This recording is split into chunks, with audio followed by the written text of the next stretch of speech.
Itinaas na sa second alarm ang Marikina River matapos na lumagpas sa 16 meters ang level ng tubig sa ilog.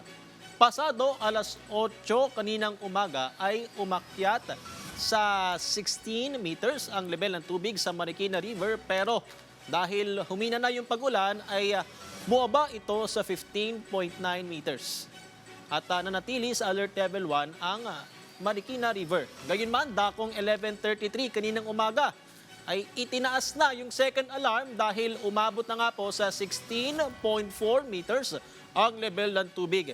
Ibig pong sabihin niyan, pinapayuhan na yung mga residente sa paligid ng Marikina River na kusa o voluntaryong lumikas habang maaga pa.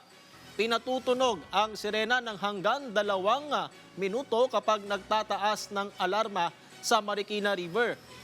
Idinedeklara naman ang third alarm kapag umabot sa 18 meters ang level ng tubig. Ibig sabihin, kapag level 3 po ay delikado na ang sitwasyon at kailangang lumikas kaagad ang mga residente. So, manatiling nakaantabay patungkol po dyan sa Marikina River.